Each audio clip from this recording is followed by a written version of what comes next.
You know, in the world of work, does your age sometimes feel less like a superpower and more like, well, a countdown clock? Today, we're going to talk about a really cool law that's designed to completely flip that script. We're going to see how your years of experience can actually be your greatest asset, legally protected and even promoted. This is a big deal, especially in a place like Taiwan, where all that experience is more valuable than ever. So let me ask you this. Have you ever had that nagging feeling that all your hard-earned experience is seen less as a huge advantage and more as just a number on a page? Yeah, it's a pretty common fear. But there's a law in Taiwan that's designed to fight that exact feeling, to make sure your experience is valued for exactly what it is, a major, major asset. And that's exactly what we're going to do right now. We're going to unpack Taiwan's Middle-Aged and Elderly Employment Promotion Act. Now, don't think of this as some dense, boring legal document.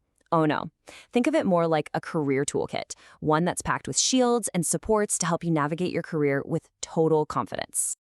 So here's our game plan. We're going to follow the entire career journey. First up, we'll see who this law actually protects. Then, we'll look at the powerful shield it offers against bias. After that, we'll open up that toolkit and see what kind of support you can get on the job, and then explore how it totally redefines what happens after age 65. And finally, we'll hit some of your top questions. Ready? Let's dive in. Okay, first things first, who exactly gets to use this toolkit? The law is super specific. And to make this feel a bit more real, let's imagine someone, we'll call her Auntie Lynn. Let's say she's 50, she's got a ton of experience, and she is ready for her next big challenge. Well, this law, it's basically written for her and for millions of people just like her. So the law creates this first group, called middle-aged workers. And that's anyone between the ages of 45 and 65. So the moment you hit that 45th birthday, boom, these protections officially kick in for you. This is exactly where our friend Auntie Lynn fits. But here's the thing, it doesn't stop at 65. The law also defines elderly workers as anyone over that age. And that is such a powerful statement, right? It's officially saying that your valuable contributions don't just have an expiration date, and it provides a real legal framework to support you if you want to keep working later in life. All right, so Auntie Lynn knows this law has her back. Now, she's out there looking for a job. This is the moment where the law hands her a really powerful shield. This whole next section is about stopping employers from making decisions based on old stereotypes instead of actual skills. This is the real heart of it, from Article 12. It straight up forbids what it calls differential treatment, just because of age. So let's say Auntie Lynn sees a job ad that says something like, seeking candidates under 40. Well, that's a direct violation. This law protects her right to be judged on her qualifications, period, not her birth date. But, you know, the law is also practical. It makes a really key distinction. For example, it is absolutely discrimination to deny Auntie Lynn a promotion just because of her age. But on the other hand, it's not discrimination if pay is different based on, say, performance or seniority. The goal here is all about fairness, not trying to force some kind of identical outcome for everyone. And believe me, this shield has teeth. The penalty for age discrimination can go as high as 1.5 million NT dollars. Now that sends a pretty powerful message to employers, doesn't it? It says, hey, valuing experience isn't just a nice idea, it's the law. So, Auntie Lynn got the job. That's awesome. But the law's protection doesn't just stop at the door. Now it shifts from being a shield to being that toolkit we talked about, offering a whole bunch of resources to help both her and her employer succeed together. This is where the law gets really cool and proactive. We're talking about Articles 18 through 21, which encourage employers to get government subsidies and support for stuff like this. Job redesign could just mean adjusting a workspace to be more comfortable. Assistive tools could be better software or equipment. You can almost think of these as career booster packs, designed to keep experienced pros like you thriving. When you really boil it all down, the spirit of this law isn't just about stopping bad things from happening, it's about actively promoting the good stuff.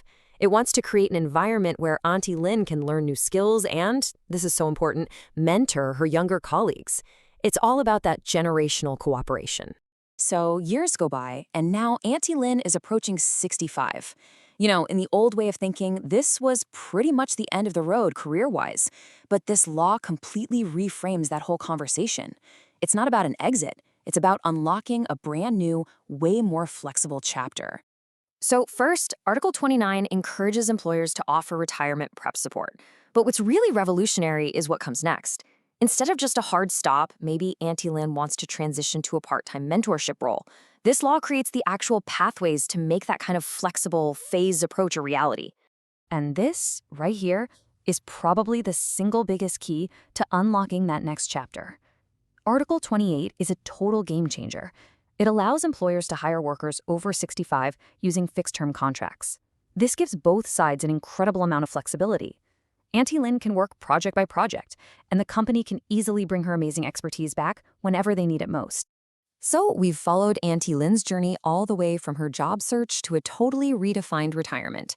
Now let's lock in the most important points with a quick Q&A session. Okay, this is probably the #1 question on everybody's mind. You hit 65, you feel great, you love your job. Can your boss just show you the door? And the answer is a very clear no. Now, while other labor laws do talk about mandatory retirement, the entire point of this act is to encourage and enable you to keep working.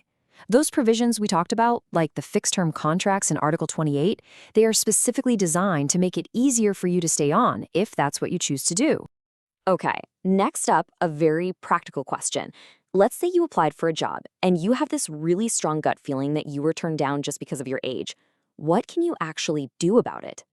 Here's your action plan, straight from Articles 14 and 15. You can file a formal complaint with your local labor authorities. And here's the best part. The burden of proof actually shifts. You just need to show that, hey, discrimination might have happened here. It's then up to the employer to prove that their decision was based on legit, non-age-related reasons. The pressure is on them, not you. Okay, we've gone through the protections, the tools, the examples, the whole shebang. If you remember just one thing from all of this, what should it be? It's this. This law is your advocate. It's a fundamental shift in thinking that says your age is not a liability, it's an asset. And it gives you the tools to protect that asset, to help it grow, and to make sure it's valued every step of the way, from age 45 onward. And that really brings us to our final thought. The government has built the framework. They've provided the toolkit. A law like this is a powerful, powerful start.